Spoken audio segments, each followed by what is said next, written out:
How you doing, everyone? Welcome to 8 Bits in the Basement. It's been a while since I put up an episode because there's been a couple of things have cropped up and I didn't really have time to make all that much as regards videos. But all that aside, what we're going to do today, I thought, was we would take a look at my Philips C52 once more. Now, this is a system that I got a little while ago and I made a video on. We had a look at it together and we determined that the joysticks aren't working great. But most of all, the problem is that the signal it gives to a modern day television isn't very good. It's quite hard to tune in, and if you manage to tune in at all, this here is more or less what you're presented with. And it's far from satisfactory.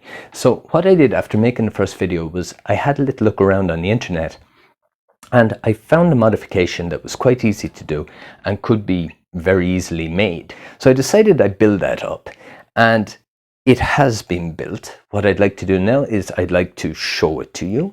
I'd like to explain, if I can, a little bit about it, because I don't understand all the ins and outs of it, but I can explain what the bits and pieces are in it. And we'll install it and we'll see, does it work?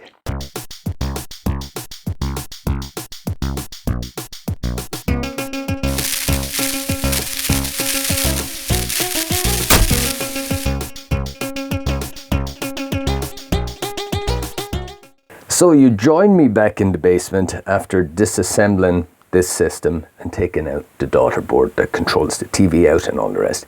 And why? Why do I not have that captured on camera? Well, the reason is because my little phone failed and the file was corrupt. So I don't have any of the last 40 minutes that I've done. So what I'll do is I'll just show you what I removed and what I'm going to put in. So this here is the daughter board that I have removed from the system. It was just in here like this and soldered in to this board here. So we've just effectively removed that from the main board and also from the power board, which we have to be very careful of because you can get a shock off it in this state. And people have, I've read about it on the internet, people have at 4 o'clock in the morning got a fairly sore shock off those things. So we need to be careful. But this has been removed. So this is what generates the SECAM signal and puts it out to our TV sets.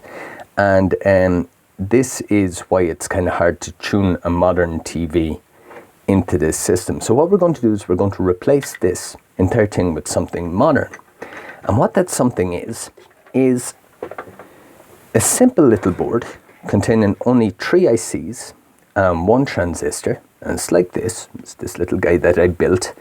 I found the plans for it on a site here in France, which is run by a guy called Monsieur Eddy. And on his site, he apparently designs these kind of things for SECAM old French consoles, like the Atari 2600 and Philips C52, and a few others as well. But what this one basically does is it takes the signals from here. So you've got your red, your green, your blue, your 5 volt, your ground. You've got a blanking signal, you've got a synchronous signal, and 1 or 2 others. And it passes them through the 3 ICs. And then there's a little bit of amplification done with a transistor. And it spits everything out to the SCART socket on the back of your TV. And you should get a lovely, crisp, clean signal. So what type of ICs are being used? Well, there is a 74LS04, which is a hex inverter. There is a 74LS08, which is a quad dual input AND gate. And there's a 7407, which is a hex buffer, but also it converts TTL signals to MOS signal levels. So that's what that guy does. And on top of that, the transistor is a BC548B. And that's going to sit in here. And its function is, there's 1 signal coming in and it's only at 0.5 volt. And what that does is it pumps it up to just under 3 volts, which is what is needed for the TV to be able to lock on to the signal that it's given. But that's pretty much it. So these here are the plans for this. Well, they're the plans. It's if you like, a wiring diagram for this guy. But it explains where everything goes. And they're labeled here, for example, P77, P67, P71, and these guys here, there's 14 connectors here, and it's divided into two sections, P6 and P7, and they're labeled 1 to 7 on each. So that's how we're going to figure out which wires need to go where. So the next thing to do is just to solder this to this, and we'll pop in the ICs and the transistor, and then we'll just plug this guy into a SCART cable and the SCART cable into the back of the TV and see does it work.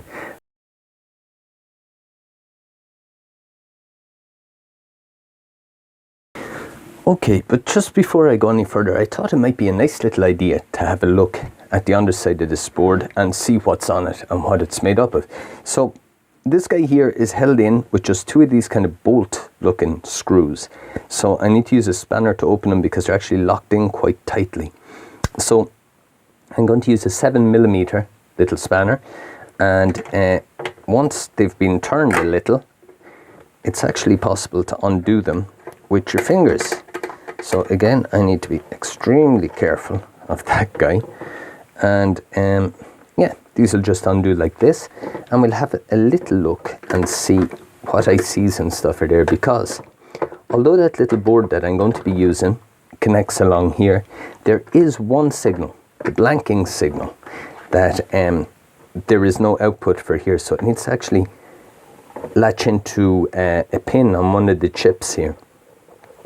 So what we'll do is we'll just have a look at what's on the other side, and we'll see what's what we can see. So again, we'll be very careful of this guy, which is wired in here, and you'll see here that the joysticks that are physically connected to this, so they're kind of hardwired in, they can't be removed, and the wires coming in are bolted in here, they're screwed in here, and they're kept in place, kind of strain relief, but they're actually connected in with little headers that we can indeed remove.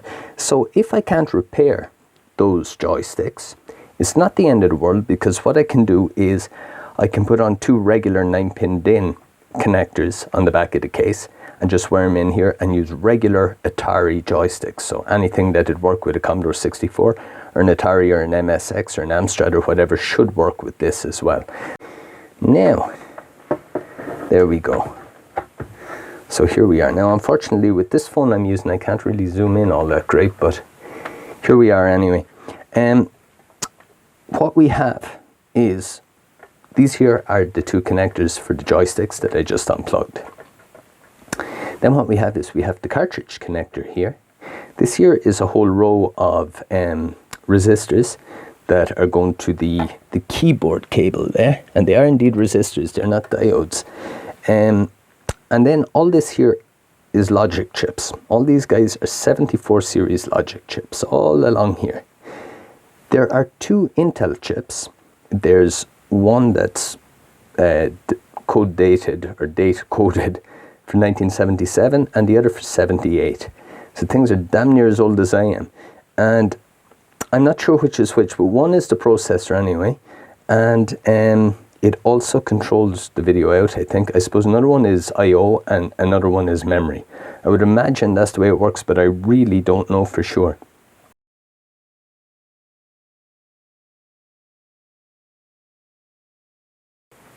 Okay, so let's try something a little new. How about a 48-second solder and chip placement montage, complete with music? Hit it, maestro.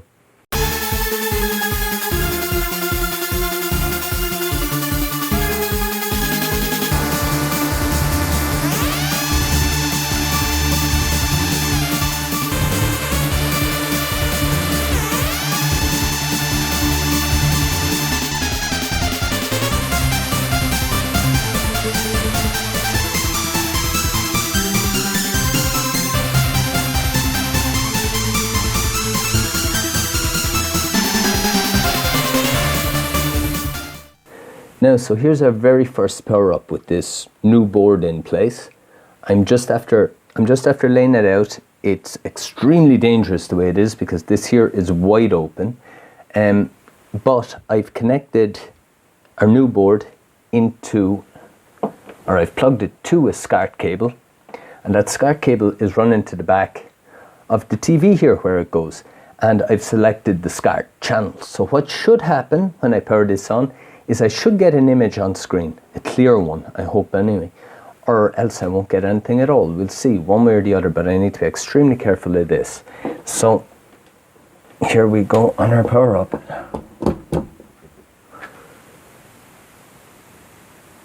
Well, we definitely got a signal. I think that's working. I think it is. Now, of course, it looks like it's not because there's no cartridge in it. This here is our programmation package, which I have absolutely no idea how it works, but we'll try it with that.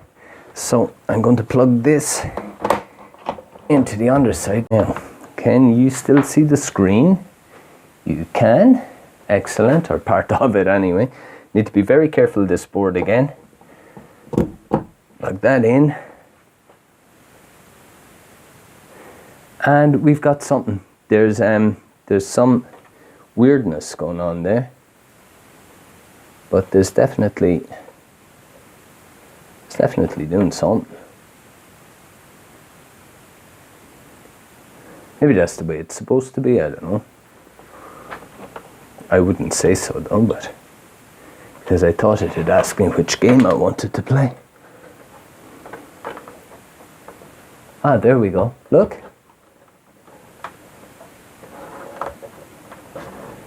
Well, there you go, guys. It is definitely working, and that image looks clear as a bell to me. There we go. So what I want to do is I want to protect the board. I want to seat it in some way that'll fit in nicely. And I want to see, is there a way maybe, I don't know, to connect it in goodo. I don't know for sure. Anyway, we'll get to that now. So it looks like the upgrade's been a success. So now it's time to put everything back together in a way that'll make sure things stay working. I had a couple of rolls of double-sided sticky tape, so I thought, what better to keep the board in place? I placed the tape in the case, being careful not to cover the original yellow sticker, and pushed the board in firmly. When I was happy that it was secured, I turned my attention to the SCART video cable. I enlarged an existing slot on the back of the case to allow the cable to pass. Then I pushed the SCART cable into the connector I had soldered to my upgrade board and secured everything in place with more double-sided tape. Finally, I neatened all the cables up with a couple of tie wraps. So all that was left to do was screw it all back together, and it's job done. Now, so that's been a pretty good day. At the end of this, I've got myself a Philips C52 that's displaying a clear image on screen. Now, it's not perfect because this green that you see should in fact be black. So there is still one or two little issues with that board that I built and installed.